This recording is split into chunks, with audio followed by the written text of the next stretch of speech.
ተናስልን አድማጭ ተመልካቾች እንዴት ናችሁ ብለናል። ቅዳሜ ነው መተናል ከባካል ዳንኤል ጋር በተወዳጁ ብስራት ኤፍኤም 101.1 እንዲሁ በኤችዲ ዩቲዩብ ላይ ቆይታ የምናደርግበት የ45 ደቂቃ ፕሮግራማችን ነው ተጀመረ። ዓለም ዋንጫው እንግዲህ ነገ ፍጻሜውን ያገኛል። ደረጃውን የጠበቀ ትልቅ ጨዋታ ዓለም እየጠበቀ ነው። ማን አሸናፊ ይሆናል? በርካታ ግምቶች እንግዲህ ወደ ስፔን አደልተዋል። በእርግጥ እንግዲህ በተለያየ ፈተና ውስጥ የመጣው የአርጀንቲና ብሔራዊ ቡድን በቀላሉ እጁን ይሰጣሉ የሚለው የብዙዎች ጥያቄ ነው። ግምቶችስ ምን ያስቀምጣሉ? በእርግጥ እናነሳለን በዛሬ ቆይታችን። የፕሮግራማችን ትልቁ አካል ነው በነገራችን ላይ። ከዛ ውጭ እንግዲህ የዝውውር ጉዳዮች አሉ። ዚነዲን ዚዳን የፈረንሳይ ብሔራዊ ቡድንን ይዟል። ፖቼቲኖ ቆይታቸው በመጪው ሳምንታት ይታወቃል የሚል ነገር አለ። ቱኸል መቆየታቸው እርግጥ ሆኗል በእንግሊዝ ብሔራዊ ቡድን። እንግዲህ ከሹመቶች ከስንብቶች ጋር የተያዙ በርካታ ነገሮች አሉ። ዝውውሮችንም እናነሳለን። በነገራችን ላይ አርሰናል ቤት የተለያዩ ጉዳዮች እየተነሱ ነው። በእርግጥ እውነትነታቸው ምን ያህል ነው የሚለውንም እናነሳለን። ከሰሞኑ ጀምሮ ስናነሳው የነበረው ብራዚል ቀጣዩ ፔሌን ፍለጋ ፊቷን ወደ ኤአይ አዙራለች የሚለውንም ጉዳይ በዛሬው ፕሮግራማችን በእርግጠኝነት የምናነሳ ነው የሚሆነው። ጀመረን በአካልዬ እንዴት ነህ ብያለሁ። አለን ዴቭ እንዴት አለ? አድማጭ ተመልካቾቻችን እንዴት ናችሁ ብያለሁ። ቀጠሮን የጠበቀውን ጨዋታ እየጠበቅን ነው አይደል? በናፍቆት እንግዲህ እኛም ቀጠሮ ይዘናል፣ እነሱም እየጠበቁ ነው። በእርግጥም ትልቅ ጨዋታ እንደሚሆን ይገመታል እና ብዙ ጉዳዮች እየወጡ ነው። የተለያዩ መገናኛ ብዙሃንን ከግምት ጋር እንደውም ከቁጥሮች ጋር ከጎሎች ጋር አያይዘው የሚያነሱትንም ነገር እያየን ነበር አይደል? እኔም አንተም ብዙዎቹ ትኩረታቸው ሁሉ ስፔን ሆኗል። እንግዲህ የአርጀንቲና ብሔራዊ ቡድን ደግሞ እንዳልኩት መግቢያ ላይ ይሄ ኦድስን ሁሉ ፉድሽ እያደረገ መምጣቱን ደግሞ እናያለን። በእርግጥ ብዙ ጊዜ 90 ደቂቃን የፍጻሜ ጨዋታ ልክ እንደ ጥሎ ማለፍ ጨዋታ ምንም ነገር ሊፈጠር ይችላል የሚለው ነገር የብዙዎች ግምት ነው።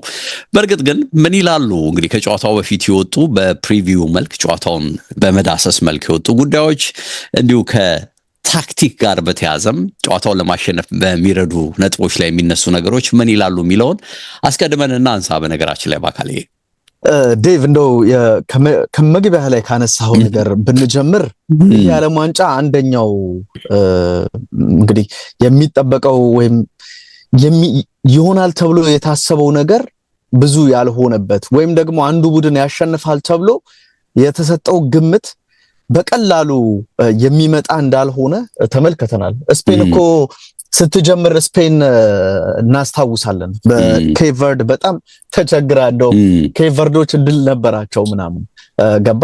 ከዛ በኋላ የተሻሻለ ስፔን ነው። የፈረንሳይ ብሔራዊ ቡድን ፍጹም የሚመስል ቡድን ነበር። ከፓራጓይና ከስፔን ጋር የነበረው ጨዋታ ላይ ተመልክተናል። የስፔንን ቅድም አንስተናል። አርጀንቲና ራሱ የኬፕ ቨርድ የግብጽ እንደውም የእንግሊዝ ጨዋታ ላይ በነዛ ጨዋታዎች ድክመት ምክንያት ለእንግሊዝ ነበር ቅድሚያ ውጤት ሲሰጥ የነበረው። ስለዚህ ያልተገመቱ ነገሮች የሚሆኑበት ቢያንስ በስካሁኑ ማለት ይሆናል እያልኩኝ አይደለም፣ ግን ያልተገመቱ ነገሮች ሲሆኑ የተመለከትንበትና ለግምት የሚመች የዓለም ዋንጫ እንዳልሆነ በማንሳት እንጀምር ብዬ ነው ማለት እንደዚህ አይነት ሐሳብ ነው እኔ ያለ። ግን በእርግጥ በመጨረሻ እኮ እንደው እዚህ አራቱ አካባቢ የደረሱትን ቡድኖች ስታይ የብዙዎችም ግምት ነው ላይክ ለፍጻሜ ምናልባት ዓለም ሁሉ ቀድሞ ፈረንሳይን አወጀላት ያ ችግር ይመስላል። ከጨዋታው ቀድሞ ለስፔኖች ግምት አለመስጠት ከባድ ነው። አርጀንቲናን ስታስብ ያለፈው ሻምፒዮን ነው። አሁንም የሆነ ነገር የመፍጠር እድላቸው ይታያል ትላለ። ኦፍ ኮርስ ፈተናዎች በውድድሩ መሃል መኖራቸው ታይቷል። አሁን እንኳን አርጀንቲናን ስታነሳ በኬፕ ቨርዴ የነበረውን ፈተና በደንብ ነው የምታነሳው። ፈተና ካል ከበግብጾቹም የነበረው ፈተና ቀላል አይደለም። ግን ዝም ብለህ ጥቅሉን ስትሄደው አራቱ እነዚህ አሁን በስተመጨረሻ እንግዲህ የደረጃ ጨዋታ ዛሬ የሚያደርጉትንም ጨምረ ስታይ የመምጣት እድላቸው ያለ ጥርጥር ሰፊ እንደሆነ በእነዚህ ቡድኖች መካከል የፍጻሜ ጨዋታ ሊኖር እንደሚችል ግምት ትወስዳለህ። ይህን ስንል እንግዲህ እነ ጀርመንን እነ እንግሊዝን ወይም ደግሞ ሌሎቹን አሉ አይደል? እነ ፖርቹጋልን እየዘነጋን አይደለም። እንግሊዝ ኦፍ ኮርስ አራቱ ውስጥ አለ። ግን ይሄን ስታስብ ምናልባት ልዩነቱ ካንተ የሚሆን ከሆነ ካልከኝ ስፔንን በውድድሩ መሃል አየነውና ተጠራጠር ነው አይደል? ፈረንሳይን ደግሞ ከጅማሮ አየነውና በቃ በተለይ አጥቂዎቹ አስፈሪነት፣ የሚድፊልዱን ዊክነት፣ የተከላካይ መስመሩን ዊክነት፣ ደካማነት እንድንዘነጋ ያደረገ መሰለ። ግን ቡድን ወይም ደግሞ ውጤት በቃ በአጥቂዎች ማራኪነት ብቻ ወይም ደግሞ በአጥቂዎች አስፈሪነት ብቻ እንደማይሆን ደግሞ በደንብ ሌሰን ሰጠን ስፔን። ይሄንን ማየታችን ይመስለኛል አይደል? እንደው በውድድሩ መሃል የተፈጠሩት ነገሮች እንደው የሆነ አእምሯችን ላይ የፈጠሩት ነገር ካልሆነ በቀር እንዳልከው እነዚህ አራቱ በስተመጨረሻ ይመጣሉ የሚለው የብዙዎች ግምት ይመስለኛል። አስቀድሞም ለኔ ያ መንገዳቸው ግን ይሄ በጣም በቀላሉ በቃ አሁን አርጀንቲና ስንት ግብ አስቆጥራ ታሸንፋለች ምናምን እያልክ ነው ከኬፕ ቨርዴ ጋር ሂሳብ የምትሰራው እንጂ ይሄን ያክል መቸገር ነበረባት። የግብፅን ጨዋታ እያንዳንዱን ስታይ ያሸነፉት እንጂ በጣም በመቸገር ምናልባት እነዚህ ቡድኖች ያላቸው የልምድ እና ደግሞ የያዟቸው የተጫዋቾች የጥራት ሁኔታ የ90 ደቂቃ ወይም የ120 ደቂቃ የትኩረት ሁኔታቸው ከነዚህ ቡድኖች አንፃር ዝቅ ያለ ስለሆነ ነው የተሸነፉት አይደል? ይሄንን ከማለት ነው እንጂ እንዳልከው አራቱ ውስጥ ይገባሉ ተብሎ የተጠበቁት ገብቷል። ምናልባት ፖርቱጋልን ካልሆነ በስተቀር አንዳንዴ በቃ ይሄ አሁን የእንግሊዝን መንገድ ስታየው የትኛው ጨዋታ ነው አሳምና የመጣችው ምናምን ትላለህ። ቀጠል አድርገህ ሜክሲኮ አዘጋጅ ነች። አዝቴካ ስቴዲየም ላይ እንዴት ነው እንግሊዝ ሜክሲኮን የምታሸንፈው የሚለው ነገር ታለ። ግን ፍጹም በቃ ይሄ በጥሩ ብልጫ ይሄ ልምድ ያለው ቡድን የሚያሳየውን አይነት ብልጠትና ብልሃት አሳይተው ነበር እንግሊዞች ወደ ቀጣዩ ዙር አልፈ የነበረው። ለማንኛውም ይሄ ጨዋታ እንግዲህ ዴቭ ቀጠሮውን የጠበቀ በደንብ ቀጠሮውን የጠበቀ ደግሞ በፊፋ ወርሃዊ እግር ኳስ ደረጃ አንደኛና ሁለተኛ ናቸው። ስለዚህ ፍጻሜ ማየታችን ይገባቸዋል እንድትል የሚያደርግ ነው። የፈረንሳይ ብሔራዊ ቡድን ያለው የቡድን ጥራት ይታወቃል። ግን በፊፋ ኮኤፊሽንት አሁንም እንግዲህ ከነዚህ ቡድኖች በታች ነው የሚገኘውና አንደኛና ሁለተኛ ያሉት ቡድኖች በኒው ጀርሲ ሜትላይፍ ስቴዲየም ነገ የሚያደርጉት ጨዋታ ይጠበቃል። እንዴት መንገዳቸው እንዴት ነበር የሚለውን ጉዳይ ስናነሳ የስፔን የመጀመሪያው ጨዋታ ብዙዎቻችንን ያስገረመ ያልጠበቅነው አይነት ነበረ።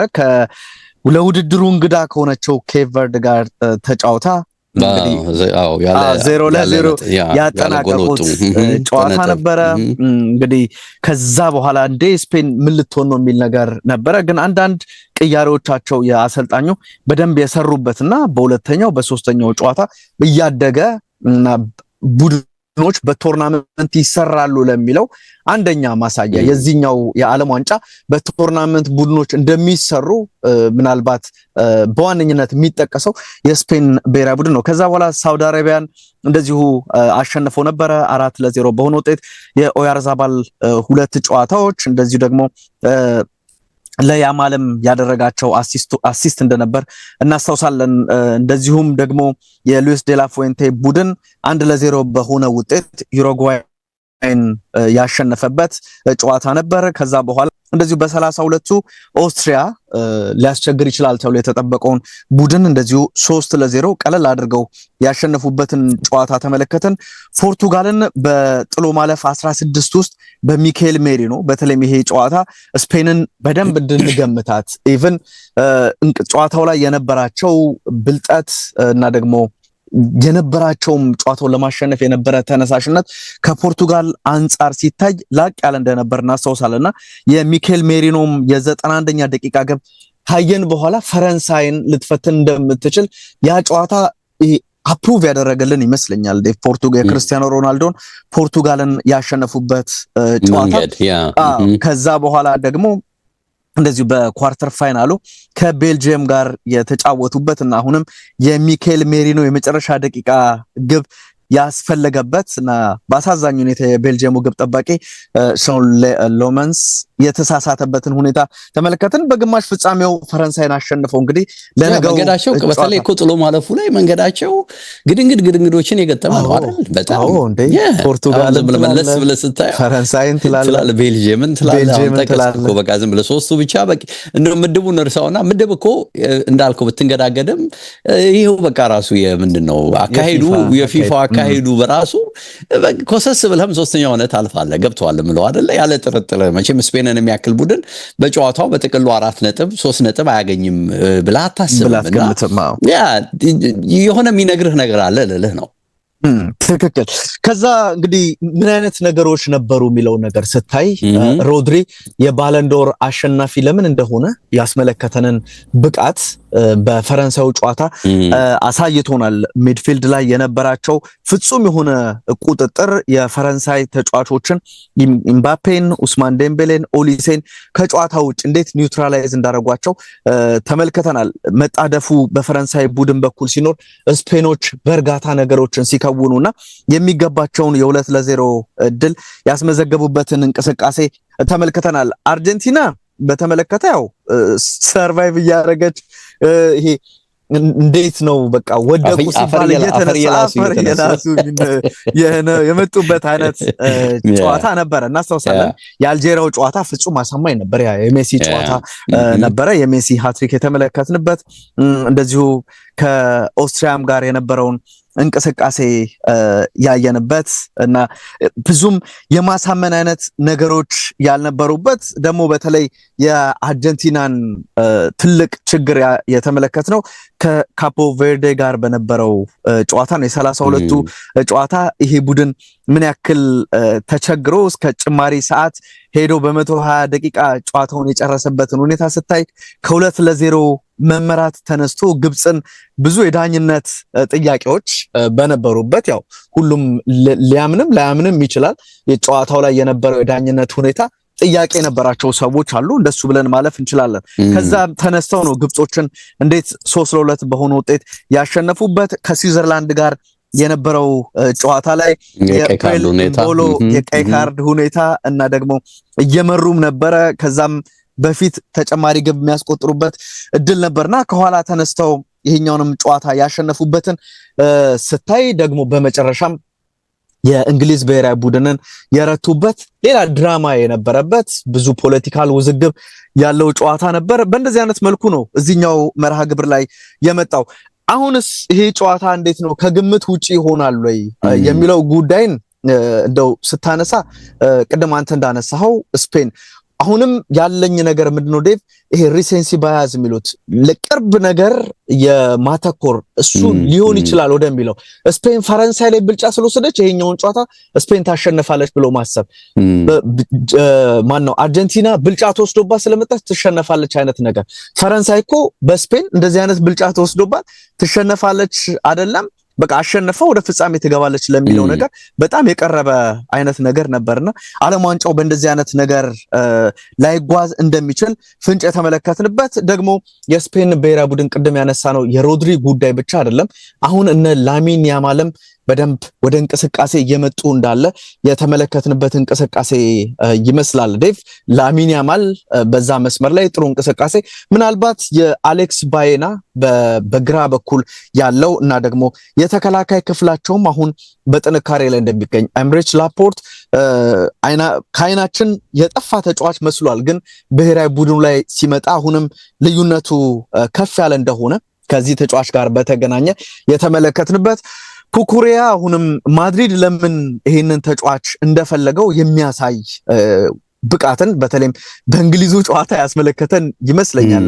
አሁንም እንደውም በዚህ ጨዋታ ምን ያጓጓል ቢባል ዴቭ ባለፈው በእንግሊዙ መርሃ ግብር ሊዮኔል ሜሲ መጨረሻ ላይ ወደ ግራ በኩል ወደ ቀኝ በኩል ወጥቶ ሲጫወት ሁለቱ ሶስት ጨዋታዎች ላይ ይሄ ብቻ አይደለም ባለፉት ሁለት ሶስት ጨዋታዎች እንደው የዚህኛው ውጤቱንም ምኑንም የለወጠው እዛ ቦታ ላይ ከሄደ በኋላ ስለሆነ በትልቁ ይነሳል እንጂ እንዳነሳው ከዛም ጨዋታ አስቀድሞ እንቅስቃሴ ለመፍጠር ከመስመር እየተነሳ እንቅስቃሴ ለመፍጠር የነበሩ ጥረቶች አሉና የሜሲና የኩኩሬያ የአንድ ለአንድ ግንኙነት በቀላሉ የሚሸነፍ ተጫዋች እንዳልሆነ ኩኩሬያ ይታወቃል። ደግሞ የዓለማችን የምንጊዜው ምርጡ ተጫዋች ነው የሚባለው ሜሲን ነው የሚገጥመውና ሌላ ተጨማሪ ሞቲቬሽን ለኩኩሬያና ለስፔን ብሔራዊ ቡድን ያመጣል ተብሎ ነው የሚጠበቀው። እንደ ፔድሮ ፖሮ አይነት ተጫዋች በቀኝ መስመር ላይ ሁለት ግቦችን አስቆጠረ። ሁለቱም ወሳኝ የሩብ ፍጻሜ የግማሽ ፍጻሜ ግቦች ላይ የተሳተፈበት ሆኖ ያየነበት አይነት እንቅስቃሴ ይመስላል።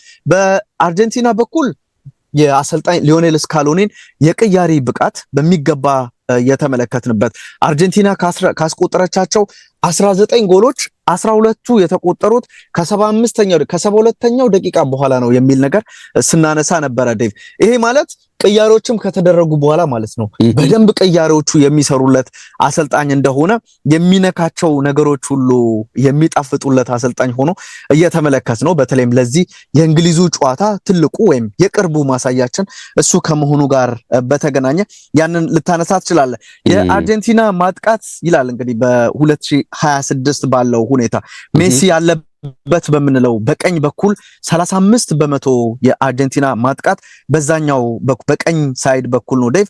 በግራ በኩል 31% ነው። እንግዲህ በፊት ቢሆን ዲማሪያ በዛም ወጥቶ ይጫወታል፣ ሌሎችንም ተጫዋቾች አሰልጣኙ ሲጠቀም የምንመለከተው ነበር። አሁን ግን እዛ ቦታ ላይ እየተቀየረ የሚገባው ኒኮ ጎንዛሌዝ ወይም ደግሞ እንደ ቲያጎ አይነት ተጫዋችን ሲጠቀም ያየነው። ሜሲ ወደ መሃል ገብቶም በሚያደርገው እንቅስቃሴ የመሃሉ ማጥቃት 33% ነው ዴቭ። ስለዚህ ከ35 ወደ 33 እንግዲህ ልዩነቱ ምንም ብዙ አይደል፣ መታየው ነው 2%። 2% ነው። ስለዚህ ቡድኑ በሁሉም በኩል ለማጥቃት ያለውን እንቅስቃሴ የሚያሳይ ነው። እዚህ ላይ ደግሞ መርሳት የሌለብን የሊዮኔል ሜሲ እድሜ ምንም ጥያቄ የለውም 39 ነው። እድሜ ቁጥር ብቻ ነው የሚለውን ነገር በዚህ ዓለም ዋንጫ እያሳየን እንዳለ የሚጠበቅበት ነው። አሁንም በአርጀንቲና በኩል የሜሲን ልዩነት መፍጠር በደንብ የምንጠብቅበት አይነት ጨዋታ የሁሊያን አልቫሬዝ በቋሚነት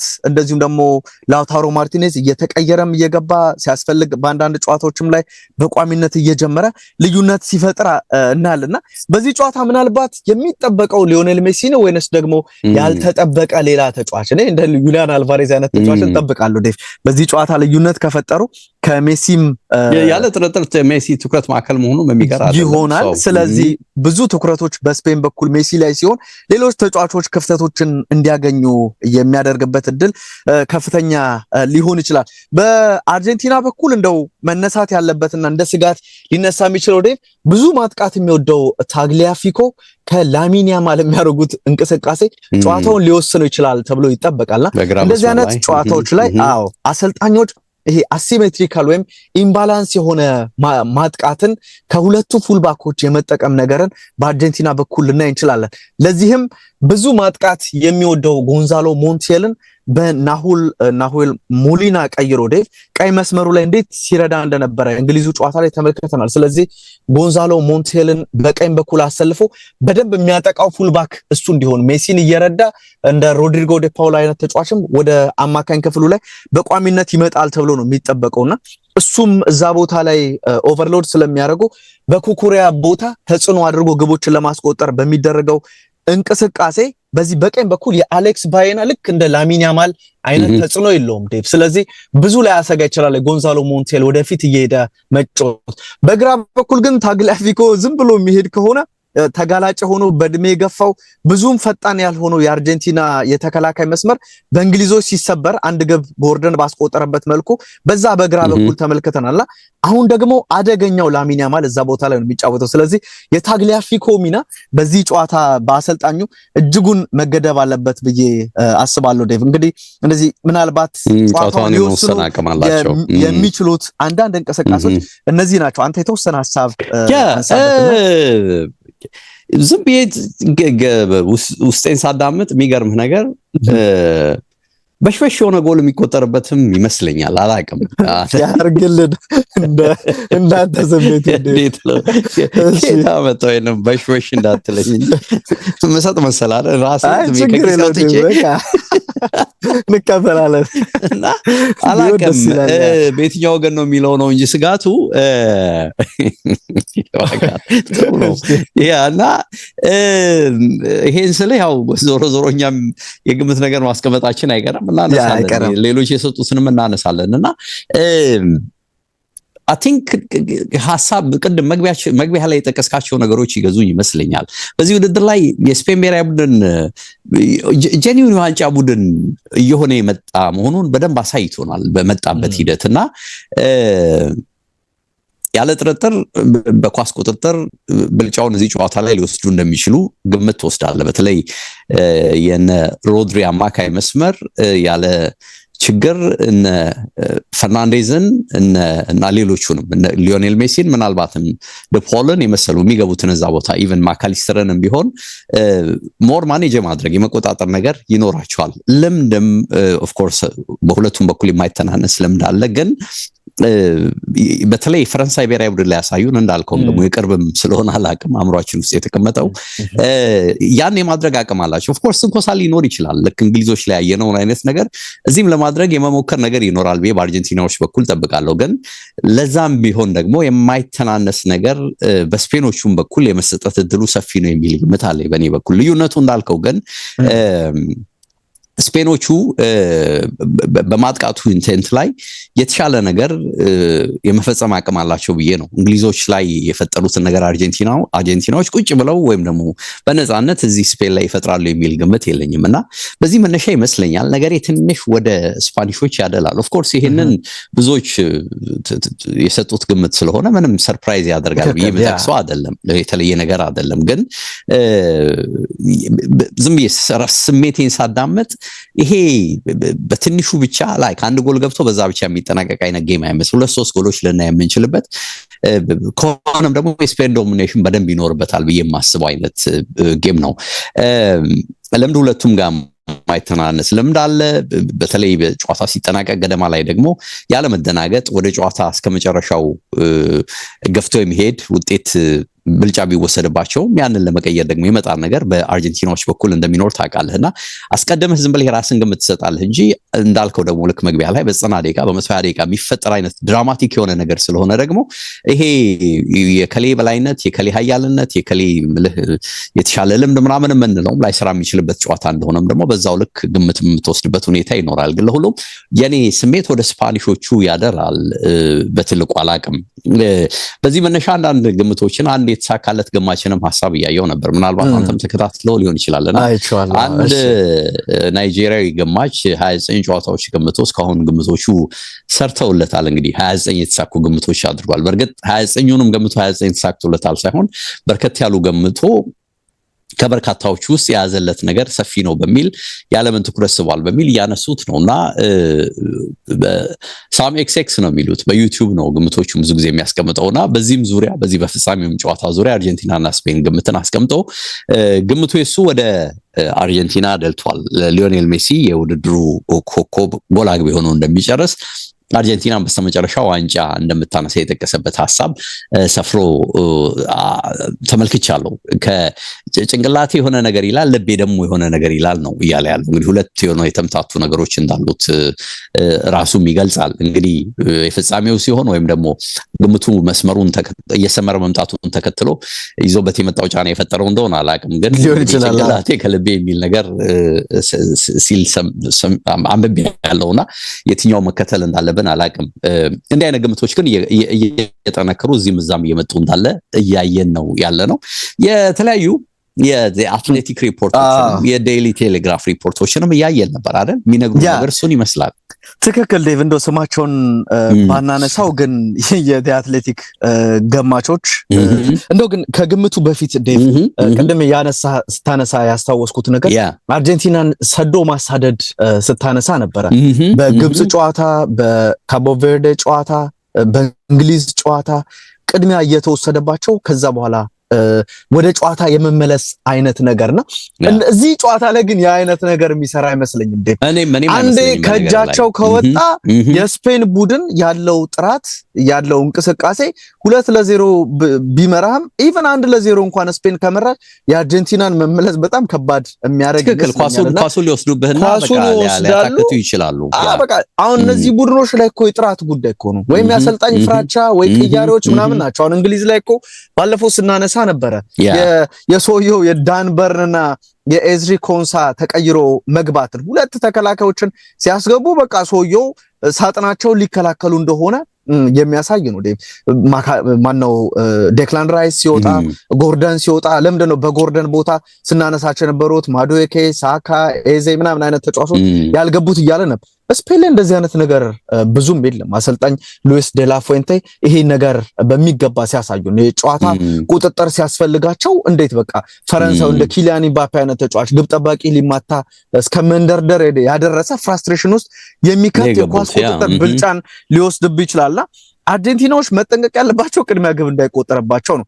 ለሞቲቬሽንም ምናምንም ኦፍ ኮርስ ባለፉት ጨዋታዎች ካምባክ አለን ምናምን ብለው ሊያስቡ ይችላሉ። ግን ያ ካምባክ እንደሌሎቹ ቡድኖች ስፔን ላይ በቀላሉ የሚከወን አይመስለኝም ዴቭና እንደዚህ ሰዶ ማሳሪ ተጫዋቾችህም በቀላሉ ባለፉት 2-3 ጨዋታዎች ላይ በነፃነት የሰሩትን ነገር አሁን መልሰው ያገኛሉ ብሎ ማሰብ ከባድ ነው። እንዳልከው ሊዮኔል ሜሲ የጨዋታው ትኩረት ሊሆን እንደሚችል ግምት ተወስዷል። እሱ ብቻ አይደለም ልዩነት ፈጣሪ አልቫሬስም ቢሆን ከውጭ ጎሎችን ያገባል።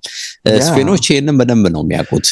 ያለ ተከተል ያለው ጥራት ራሱ ከፈለከ ሮድሪን አስወጥተህ ፔድሪ ልታበታስገባ በቃ ምንም በኤ ፕላስ የሆነ ተጫዋች ወጥቶ ኤ ፕላስ የሆነ ተጫዋች እንደመግባት አንዱን ተክቶ የሚገባው ተጫዋች ብዙ የጥራት ልዩነት የላቸውም። እኔ ስፔን ላይ ምናልባት የአትሌቲኮ ማድሪዶ አሌክስ ባዬና እሱ ብቻ ነው ብዙም በብሔራዊ ቡድኑ ስላልተመለከት ነው ያ አይነት እንቅስቃሴና ኒኮ ዊሊያምስ በዩሮ ውድድር ላይ ያሳየን አይነት ተጽዕኖ ከተጫዋቹ ስለጠበቅ ጥሩ እንቅስቃሴ ነው የሚያደርገው ባይና ግን ደግሞ ያ ኒኮ ዊሊያምስ የሚሰጣቸውን አይነት ይሄ መስመር ላይ ሁለቱን መስመሮች ባላንስ አድርጎ የማጥቃት ነገርን ብዙ እየሰጠን አይደለም። ያ በችግሩ ግን ኒኮ ዊሊያምስም በቃ አመቱን በፈዘዘ መልኩ ማሳለፉ ፕላስም እድሉ ሲሰጠው በባከኑትም ሽርፍራፊ ሰዓቶች የሆነ ልዩነቱ አለመታየቱ ይመስለኛል።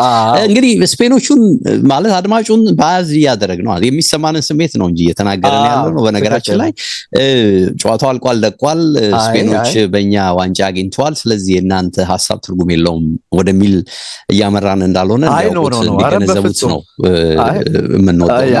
ዞሮ ግን የኔ ግምት ወደ ስፔኖቹ እንደሚያደላ ለመግለጽህ ነው። ያንተ ግምት የት እንደሆነ አላውቅም። እኔ ጨዋታው 120 ደቂቃ ምናምን ሜድ ይመስለኛል። የፍጻሜ ጨዋታ ነው። አንተ ቅድም እንዳልከው ስሜቴን አዳምጬ ብዙ ጎሎች በሽበሽ እንደ ሰውየው ከልብ ነው ከጭንቅላት እንግዲህ እሱ ነው ማወቅ ያለብን። እሱ በጣም ስትረስ ሆኖ ነው ያንተ ደዋውቁ ፈልገው ነው። እሺ እንደው ግን ይሄ ጨዋታ ዴቭ እኔ በቀላሉ አይመስልም የሚፋቱት አይደለም ነው የምትለኝ? አዎ ቀድሞ አርጀንቲና ገበ ማስቆጠር የስፔን የሆነ የመመለስ ነገር ከዛ በኋላ ወደ ጭማሪ ሰዓት ወደ መለያ ምት ምናምን አምርተው ነው አርጀንቲና የምታሸንፍ ነው ይመስለኝ። ወደ መለያ ምት ምናምን ወደ አርጀንቲና ሄዷል። ያንተ 120 ደቂቃ የሚሄድ ከሆነ ጌሙ አርጀንቲና ታሸንፋለች ብዬ ነው የማስበው። ግን ቅድም አይነት ያነሳናቸው ነገሮች ሊኖሩ ይችላሉ። ግን የአትሌቲኮቹ ስታነሳ ነበረ ካርል አንካ ኮነር ኦኔል ዴርሞን ኮሪጋን አይነት ሁሉም አምስቱም ግምታቸውን እየተመለከትኩ ነበረ ዴቭ። ስፔን 2-1 2-1 3-1 2-0 2-0 ምንም አርጀንቲና ያለ አንድም ገማች የለም። ባለፈው ማንተስ ታነሳ ነበር 6-2 ከ8 ጋዜጠኞች ከ8 6ቱ ለስፔን ነበር የሰጡት ወዲያው ከጨዋታው በኋላ ማንኛው እኔ ለየት ልበል ብዬ ነው ምናምን ብሏል። 7 ነው ትለኝ ስለ 7 ነው 7-1 ብራዚል ከጀርመን ነው መስሎኝ። አይ በጥልቀት ብታነበው እሱም ብሏል ትለኝ ተጠለቅ ብለህ ብታነበው እሱም ብሏል እንዳትለኝ ብዬ ነው።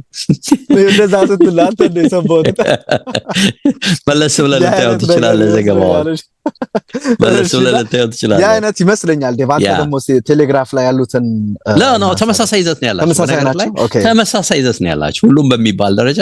እንግዲህ እንግሊዞቹ ትንሽ ባያዝድም ሆኖ አርጀንቲና ስለወደቁ አርጀንቲና ድል አይሰጡም ካላለን በቀር በሙሉ ለስፔኖቹ ድል ሰጥተው ነው በነገር ላይ ነው የሚያዩትና ትንሽ አስገራሚ መልክ አለው ያለ ተጣጣ 0.3 ኤክስጂ በጨዋታ ነው የሚመዘገብባቸው የሚል ነገር ከስፔን አንፃር ተመልክቻለሁ ዴቭና ይሄም ለአርጀንቲና የሚያሰጋ ይመስለኛል። እስካሁን 10 ኢላማውን የጠበቀ ሙከራ ብቻ እንዲደረግባቸው ያደረጉት አሁንም የተከላካይ ክፍሉ እንዴት ጠንካራ እንደሆነ ሜሲ እድሜው ገፍቷል። ኦፍ ኮርስ ባለፉት ጥቂት ጨዋታዎች ልዩነቱ አይተናል። ይሄኛው የእንግሊዙ ጨዋታ ላይ በተለይ ከዛ አስቀድሞ በነበሩት ግን ጨዋታዎች የካቦ ቨርዴም የግብጽም ጨዋታ ላይ ኢንፍሉዌንሱ ያን ያክል ነበር የሜሲና አሁንም በመጠበቅ ውስጥ ስለሚሆን እንደ ኩኩሬ አይነት እግርህን ብዙ የሚመታ አይነት ተጫዋች ኦፍ ኮርስ አንዳ ሜሲ የሚያረጋቸው ነገሮች ግራ ስለሚያጋቡ ኩኩሬያንም ለቀይ ካርድ የሚዳርጉ ነገሮችን ልንመለከት እንችላለን ዴቭና ጨዋታውን የሚወስኑት አንደኛው እንደዚህ አይነት የቀይ ካርድ ሁኔታዎችም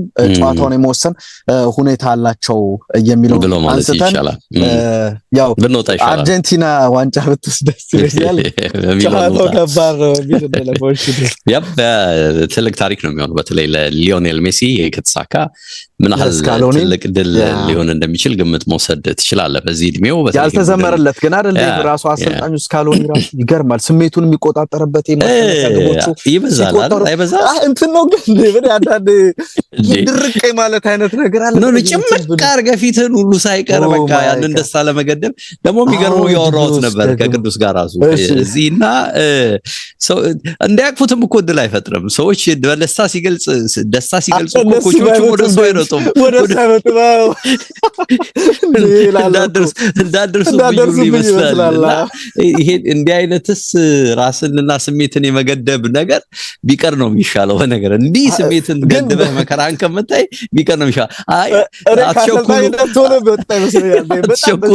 አትቸኩሉ ፍጻሜውን ሳታዩ ይመስላልና እስቲ እንግዲህ ለሁሉም ፍጻሜውን ያሳምር ነው። ግን በጣም ከባድ ነውና ብዙ አመት በአሰልጣኝነት የሚቆይ አይመስለኝም። ኢቭን ከዚህኛው ድል በኋላ ብዙ በአርጀንቲና ምን አሳካለው ብሎ ይቆያል። እንደተከበረው ሜሲም ጫማውን ይሰቅላል፣ እሱም ጫማውን ይሰቅላል። አብሮ በቃ 2 ዓለም ዋንጫ 2 ኮፓ አሜሪካ ከ2021 ጀምሮ በ5 አመት ውስጥ እነዚህን ክብር በአርጀንቲና ታሪክ እንደዛ አይነት ስኬት ጥፍር የፋቀቢሽ ዳርቻ መኖር ነው ምትለኝ። በቃ ያለው ምንም ይሄ ሁሌ ማራዶናን በአርጀንቲና ጌም ካላት የካሜራዎች ሁሉ ትኩረት እሱ ነበር በህይወት በነበረበት ጊዜና እስካሎኒም እንግዲህ እሱ ሪታየር ነው ማድረግ ያለው ኦፍ ኮርስ ከተሳካ በተለይ በጣም ከባድ ነው። ይሄን ስንል እንግዲህ ትልልቅ ቲሞች ለውጥ እያደረጉ ነው። የዚነዲን ዚዳን ወደ ፈረንሳይ ብሔራዊ ቡድን መምጣት ይሄ ራሱን የቻለ ትልቅ አስገራሚ ነገር ነው። የወደድነው ነው በነገር ላይ እኔ ገና ዜናውን ስሰማ በቃ ብለህ የፈረንሳይ ብሔራዊ ቡድን እንደ ስብስቡ ራሱ እንደ አይደል የሚመለከተው ኮች እንደሚፈልግ ነው ብዙዎች ሲያስቡ የነበረውና እኔም ልክ ዜናውን ስሰማ በቃ ውስጥ የመጣው ነገር የዛ የሪያል ማድሪድ ከ2016 ከ3 ተከታታይ ዓመት 16 ከ18 ሄዱበትን ጊዜ ነው የሚያስታውሰኝና ኦፍ ኮርስ የነካው ነገር ሁሉ የሚያምርለት ነው ዚነዲን ዚዳን። አንዳንዶች እንግዲህ ስብስቡን ብቻ ዝም ብሎ በማየት የሱን ጥረት ሲያኮስሱት ልታይ ትችላለህ። ግን ይሄን የፈረንሳይ ቲም አይተህ ደግሞ እሱን እዚህ ላይ ስትጨምርበት በክሬሙ ላይ ኬክ ሊሆን ምንድነው በኬኩ ላይ ክሬም ሊሆን እንደሚችል ግምት ትወስዳለህና በጣም ነው ገና ወሬው ራሱ በጣም ነው የተስማማኝ ሲወጣና እንግዲህ በተለያዩ ውድድር መድረኮች እንዲመራቸው ነው እድል የተሰጠውና አይ ቲንክ አሁን የፈረንሳይ ብሔራዊ ቡድን ጉዳይ ምንም ውዥንብር የሚኖርበት አይመስለኝም። ከዚህ በኋላ ማዝናናትም የሚጨምርበት ታክቲካል ፍሌክሲቢሊቲም በደንብ የሚጨምርበት የተለያዩ አቅም ያላቸው ተጫዋቾችም በደንብ በቃ እዚህ ቡድን ውስጥ ሊካተቱ የሚችሉበትን እድል የሚያሰፋ ይመስላልና ኢጎም ኖሯቸው ኢጓቸው ያስቸግራል። ኦፍ ኮርስ በዲዲዬ ዴሾ ጊዜ እነዚህ ነገሮች ከአቅም በላይ ሆነ ያስቸግሩበት ጊዜ የለም። ምክንያቱም እንግዲህ በስኬት የታጀቡ ጊዜያት ነበሩ። ሳጥል ያለፉት 10 ምናምን ዓመታት በደንብ ያየናቸው ነገሮች ስለነበሩ እንግዲህ ያንን ልትል አትችልም። ግን አሁን ደግሞ ሞር ኦፍ ላይክ ይሄ ከጥብቅነት ይልቅ ሞር ፍሌር ያለው አዝናኝነት በዛው ልክ በደጋፊዎች የመወደድ ባህሪን የሚያተርፍ የብሔራዊ ቡድን ስብስብን ልናይ እንደምንችል እዛ ላይ ደግሞ ዝም ብዬ በግሌ ስኬትም ጭምር የሚመጣበት መስሎ ነው የሚሰማኝ ዚነዲን ዚዳን ታስብ በነገር ላይ እንደው እኔ ዴቭ እኔ ደግሞ የሚገርመው አንተ ወደኸዋል። እኔ ደግሞ ዚዳንን በጣም እጠራጠረዋለሁ በአሰልጣኝነቱ። ልክ ቬንገር ግቡና ተዝናኑ እያስገቧቸው ጌሞች እንደሚያሸንፉ ይገባኛል። እንደዚህ አይነት ኳሊቲም ያስፈልጋል። አንደኛው የመሪነት ኳሊቲ ሊሆን ይችላል። በቃ ይሄ ብዙ ጊዜ ከካርሎ አንቸሎቲ ጋር የሚነሳው ጓደኛ በማድረግ ቤተሰባዊነትን መልበሻ ክፍል ውስጥ በመፍጠር ምናምን የአይነት መንገድን ዚነዲን ዚዳን በሚከተል ይመስለኛልና ሞር ይሄ ታክቲካል የሆኑ የሱን ብስለት በሚገባ የሚያሳይባቸው የጨዋታ ቁጥሮች እና የሱን የአሰልጣኝነት ስኬት ለመለካት በጣም ቶፕ አሰልጣኝ ነው ምናምን የሚለውን እንትን ለማለት የመራቸው ጨዋታዎች ብዛት በጣም ወይም የሱ ልዩነት ፈጣሪነትን የተመለከትንባቸው ጨዋታዎች በቁጥር የሚባሉ ይመስለኛል ዴቭ። እና እኔ ራሱን ከታች ጀምሮ አሁን የክሎፕ አይነት መንገድ ዮና ቲሙን እየሰሩት ተመልክተን መጨረሻ ላይ ፍሬውን ያሳዩን አይነት ነገርን በዚዳን በኩል ብናይ እሱም ብልጥ ይመስለኛል ዴቭ በቃ የተሟላ አይነት ነገር የመፈለግ አይነት ነገር ይመስለኛልና እኔ ሌሎች ቲሞች ላይ ሄዶ ለምሳሌ ብዙ ኢጎ ያለበት ኦፍ ኮርስ ኤንሪኬ ያለበት ዛ ቡድን ግን እንደ ፔዤ አይነት ከዛም ወጣ ብሎ ወደ እንግሊዝ ሌሎች አይነት ቡድኖች መሰራት የሚፈልጉ አይነት ቡድኖችን ከታች ጀምሮ ሰርቶ አይተን ያ በተጫዋችነት ዘመኑ የነበረው ያ አርቲስት የነበረው ተጫዋች በአሰልጣኝነቱም ግሩም ነው አስደናቂ ነው የሚለው ነገር እንድንመሰክር እኔ ያ ቻምፒየንስ ሊግ ጫፎች እኔ በግለሰቦች ጥረት ነው የግለሰቦች ጥረት ግን እኮ የግለሰቦች ጥረት ግን አንደኛ የውስጥ ሊጎችም ላይ ነው ይሄ ታየው ሁለተኛ አስቸጋሪ በሆነው የአውሮፓ መድረክም ጭምር ነው አንዳንድ ጊዜ እኮ የአውሮፓ መድረክ ከድልም በላይ ኳሊቲ በጣም ዲተርሚን ያደርጋልና ወል ፍጻሜ የደረሰባቸው ያሸነፋቸውን ቲሞች እየዘረዘርን ከሄድን ምናልባት ይሄ ከዚህ ቡድን ያነሰ ነው ምናምን ልንል እንችላለን ግን ለሶስት አመት ሙሉ ዶሚኔሽን እንግዲህ በእርግጠኝነት እኮ ማድሪዶች እጅግ በጣም የተዝናኑበት ዘመን ቢኖር ያ ዘመን ነው ብዬ ነው ማስበው ስብስቡ ኦፍ ኮርስ ሊናገር ይችላል ግን ከድል ጋር ወል ራሱን በተለየ ደረጃ ማየት አለበት ወረድ ብሎ ማየት አለብን እዚህም ቡድን ላይ ምን ሊፈጥር ይችላል ማየት አለብን የሚለው እንደተጠበቀ ሆኖ ግን ያንን ስኬቱን ግን መጠራጠር ከባድ ነው የሚሆነው ምክንያቱም አንድን ነገር በአንድ ቅጽበት ልክ አሁን ኮንትናን ያቸው ማን ነው አርነ ስሎትን ያቸው በክሎፕ ቡድን መጡና በአንድ አመት ውስጥ የሆነ ነገር ሰጡን ከዛ በኋላ ሁሉ ነገር ድብልቅልቁ ወጣ ከዛ በቃ በሚቀጥለው አመት ላይ ልዩነት መፍጠር ተሳናቸው ዚነዲን ዚዳን ግን እኮ 3 ተከታታይ አመታት ነው ያንን የፈጽመው ሲወጣም ደግሞ ገፍተው አይደለም የሚወጣው ወይም ደግሞ የቡድኑ ስብስብ አቅሙ በቀጣይ ስኬታማ እንደማያደርገው በማመን አይደለም የሚወጣው በቃ ረፍት ፈልጋለሁ በቃ that's his nature እኔ በግሌ እኔ የሚመስለኝ በላይ ቡድኑ መግፋት ስለማይችል ነው እና ነገሮች የመፍራት አይነት ነገር ይመስላል ዞሮ እስካሁን የፈረንሳይ ብሔራዊ ቡድንን ብቻ የመጠበቅና ለአሰልጣኝነት እድሜው ገና ነውና ሌሎች ፈተናዎችን ማየት ነበረበት ብዬ ከማሰብ ነው ዴቫውን የፈረንሳይ ብሔራዊ ቡድን እንዳልከው ራሱ ተጫዋቾች ብቻ ስላሉ ቡድን ላይሆንልህ ይችላል ስለዚህ ይሄንን የመገንባትም ነገር አለና ደግሞ በመትፈልገው የሆኑ በጣም ብዙ ድሪሎችን ያሰራ ምናምን የሆነ ታክቲካል የሆኑ ነገሮች ምናምን የምትፈጥርበት አይነት አይደለም አሁን የተረከበው የአሰልጣኝነት ሁኔታ ቀለል ያሉ ነገሮችን አድርገ ቡድኑን የማዋሃድ ምናምን አይነት ስራዎችን ነው የምትሰራው ፊዚካል ምናምን የምትልበት አይነት ነገር አይደለምና እንደሱ ነገር ስለማይኖር ያ እዛ ላይ ከማየት አንፃር ነው እንጂ አይሳካለትም ከማለት አይደለም እንደውም በጣም የሚያጓጓኝ እስቲ በእንደዚህ ኦፍ ኮርስ ያለው ዚዳን መሆኑ ኦሊሴን ቢያዘው ኪሊያን ኤምባፔን ይሄንን አድርግ ቢለው በደንብ እንደሚታዘዙለት በእርግጠኝነት መናገር ይቻላል ያን ነገር ያሳየናል የሚለው ነገር በዚህ ላይ አብሮ ነው የሚሰራው አብሮ ይሰራል አብሮ ነው የሚጫወተው ትሬኒንጉ ብዙ የልምምድ ጨዋታዎችም አብሮ ነው የዚህ ጉዳይ አካል የሚሆነው ተሰጥቶ ስላለው ደግሞ የሚጨምርልህ መዝናናት ነው እዛ ላይና ሰሞኑን አሎንሶን ያያየው ነው አይደል ከቼልሲ አማካኞች ጋር ከቼልሲ አማካኞች ጋር እንዴት እንደሚያደርግ ነገር የሚጨምርልህ ነገር ብዙ ነው ኦፍ ኮርስ ብሔራዊ ቡድን እንደ ክለብ አይደለም በየቀኑ ሁሉ ይሄን ፍላጎትህ ላተገብር ላታሳይ ትችላለህ ግን ስቲል ሩም እንዳለው አያለው ከዛው ነው እንግዲህ ፖች እንግዲህ በቀጣይ ሳምንታት አሳውቃለሁ ብለዋል እዚህ ቡድን ውስጥ መቀጠላቸው አለመቀጠላቸው በእርግጥ የአሜሪካ እግር ኳስ ፌዴሬሽን በኃላፊነታቸው እንደሚቀጥሉ እምነት አለው ከዛው ግን የአርነ ስሎት በዚህ ቡድን ኃላፊነት የመቀጠል ነገር እየተነሳ ነው ማን ነው የቱኸል በኃላፊነት ለመቀጠል እሱ ተነስቷል ያ ከዛው እንግዲህ ምናልሳቸው የዝውውር ጉዳዮች አሉ የዝውውር ጉዳዮች አሉ እናንሳሲሱን የአሰልጣኝ ሚካኤል አርቴታ አርሰናል ብዙ ጉዳቶች ከወዲሁ እየተመለከትን እንገኛለን አይደለ የዊሊያም ሳሊባ ጉዳት በትልቁ የተነሳ ነው የዴክላን ራይስ ጤንነት በ100% የአካል ብቃት ላይ አለመገኘት በዴክላን ራይስም በቡካዮ ሳካም በኩል እየተመለከትን አለን እንደዚሁም ደግሞ የኔዘርላንድስ ተከላካይ ዩሬንት ቲምበርም የሱም የጤና ሁኔታ ፍጹም አስተማማኝ የሚባል አይደለም ተጫዋቾች አይደል በቃ በጣም አራት አህል ዴክላን ራይስ ሳሊባ ሳካ ቲምበር ያ እነዚህ ደግሞ ወሳኝ ናቸው ከቡድኑ ውስጥ ወደ እንግዲህ 40% ምናምን ልትለው ትችላለህ ከዋናዎቹ ተጫዋቾች እነዚህን ተጫዋቾች በቋሚነት ያለ ማግኘት ነገር ሊኖር ይችላል የሳሊባ ጉዳይ ከ4 እስከ 5 ወራት ከሜዳ ሊያርቀው ይችላል የሚል ነገር ባለፈው ተነሳ ብለን በዘገባ ስናቀርበው ነበር። አሁን የሳሊባ የረጅም ጊዜ ጉዳት አሳሳቢ የሆነበት አርሰናል ሌሎች አማራጮችን እየተመለከተ ነው የሚል ነገር ተመልክቻለሁ። 28 ዓመቱ ላይ የደረሰውና 2 ዓመት ውል ብቻ በአስቶን ቪላ የቀረው ኤዝሪ ኮንሳ በአሰልጣኝ ሚካኤል አርቴታ ራዳር ውስጥ ገብቷል የሚል ነገር አለ። እንዳነሳ ነው 2 ዓመት ውል ነው በዚህ ቡድን የሚቀረው እና ደግሞ አርሰናል እዛ ቦታ ላይ ተጫዋች ስለሚፈልግ ይሄን ተጫዋች ማስፈረም አለበት። ግን ለዚህ ተጫዋች እየተጠየቀ ያለው የገንዘብ ሁኔታ ወደ 60 ሚሊዮን ፓውንድ ነው። 2 ዓመት ኮንትራት ነው የቀረው ነው ያልከኝ አይደል? 2 ዓመት ኮንትራት እስከ 2028 ድረስ እና ደግሞ እድሜውም 28 ነው።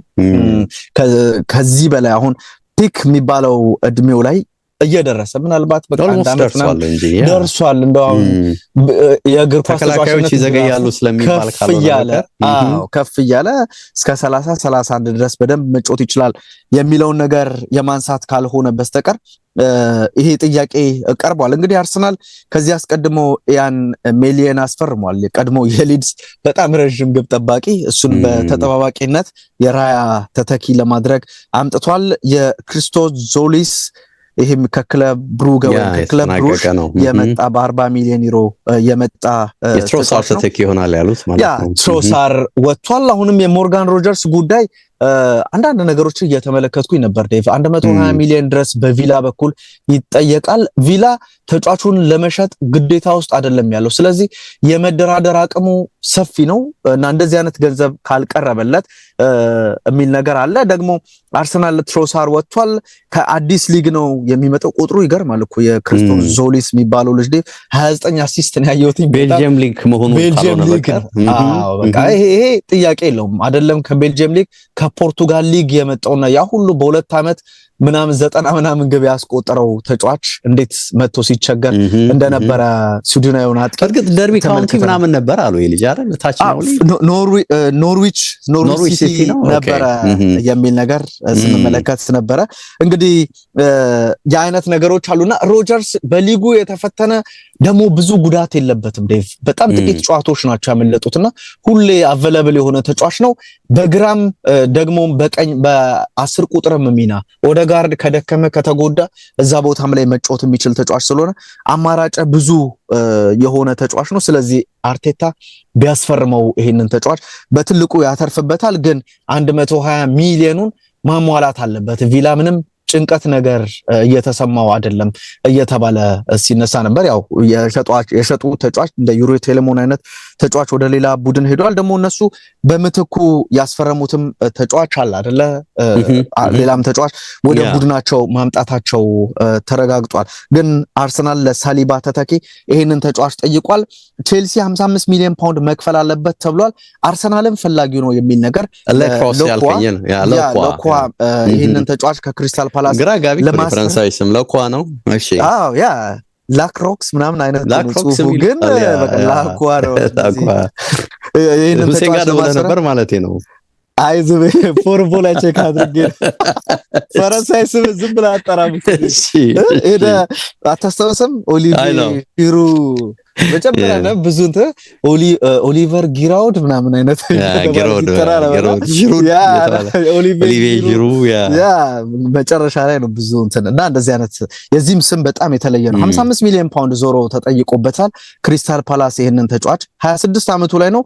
ሳሊባ ሲጎዳ በፈረንሳይ ብሔራዊ ቡድን እሱን እየተካ ሲገባ የነበረው ተጫዋች ነው። አሁንም ደግሞ በአርሰናል የተጎዳው ሳሊባን እንዲተካ ያስፈልጋል። ግን በቀዳሚነት ምርጫው የሆነው ምናልባት ወደ ቼልሲ መሄድ ሊሆን ይችላል። ሻቢ አሎንሶ በጣም ትኩረት አድርጎበታል የሚል ነገር አለ። 60,000 ፓውንድ ነው እስካሁን የሚከፈለው ዴቭ በክሪስታል ፓላስ። ይሄ ደሞዙ በጣም ከፍ ሊልለት ይገባል የሚል ነገር አለ። ከእድሜም አንጻር ከኮንሳና ከላኳ ዴቭ ላኳ 26 ነው፣ ኮንሳ 28 ነው። ስለዚህ ከእድሜም አንጻር ለወደፊትም ቢሻል ሪሴል ቫልዩ በደንብ ሊኖረው የሚችለው ይሄኛው ተጫዋች ነው። ከቮልፍስቡርግ 2024 ላይ በ18 ሚሊዮን ነበረ ፓላስን ተቀላቅሎ የነበረው። አሁን ግን 2 እና 3 እጥፍ አሳድገው ይሄንን ገንዘብ ይሄንን ተጫዋች ለማስፈረም ፍላጎት አላቸው የሚል ነገር ወጥቷል። እንግዲህ እንዴት ይሆናል ማየት አለብን። በቼልሲ በኩል እንደ ዲሳሲ ምናምን አይነት ተጫዋቾች፣ ቻሎባ አይነት ተጫዋቾች ሊወጡ ይችላሉ። ግን ላኳ ወደ ቼልሲ ሊመጣ ይችላል። አርሰናልም የሳሊባ ተተኪ አድርጎ ይህንን ተጫዋች እየተመለከተው ነው የሚል ነገር አይ ቲንክ የተለያዩ ሮሎች መወጣት የሚችል ተጫዋች እዚህ ጋር ማምጣት እንዳለባቸው ታስባለህ አይደል? በተለይ ቀይ መስመሩን ስታይ ቤን ዋይት እንዲወጣ የመፈለግ የረጅም ሂደት አለ ብለው ነው የሚያነሱት ብዙዎች። የቲምበር የጉዳት ወሬ አለ።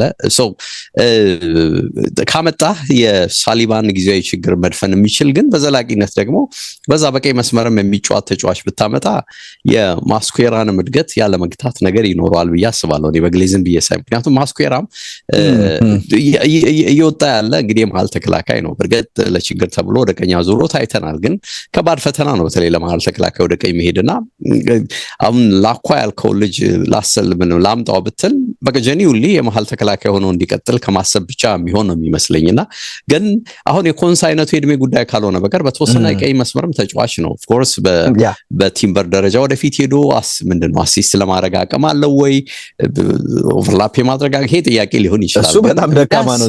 የሚያስቡት የሚመስለኝ ከሆነ ሁሉንም አማራጭ ሊያሟላል የሚችል ምናልባትም ሳሊባም ሲመለስ እንዲሁ ደግሞ የማስኩዌራንም የዛንም ተጫዋች እድገት ከግምቱ ሲያስገባ አይነት ሊሆን ቢችል የበለጠ ተጠቃሚ ያደርጓል ብለህ ነው የምታስበውና አማካይ ላይም እንግዲህ የሚያስባቸው ተጫዋቾች አሉ አይደል? በተለይ እንግዲህ ባርግቬል የሚባለው ተጫዋች በኒውካስሎች አሁን የመፈለግ ስሜት ውስጥ ገብቷልና ያንን ተከትሎ ነው አይደለ እንግዲህ ኒውካስል ሊለቀው ይችላል አምበሉን የሚለው ነገር አሁን እየጠነከረ እየመጣ ነው። በርግጥ ውድቅ ሆኗል የሚል ነገር ያን 46 ሚሊዮን አቀረበ አይበቃንም ብሎ ውድቅ አደረገ። ያ መነሻ እንግዲህ ነገሮችን ይቀይራል አይቀይርም ማየት ያለብን ይመስለኛል። ከዛ ውጪ ሌሎች የሚነሱ አጫጭር ነገሮች ካሉ እናንሳና እናብቃ ባካል። ሌላ እንግዲህ የዶሚኒክ ሶቦስላይ ጉዳይ ተነስቷል።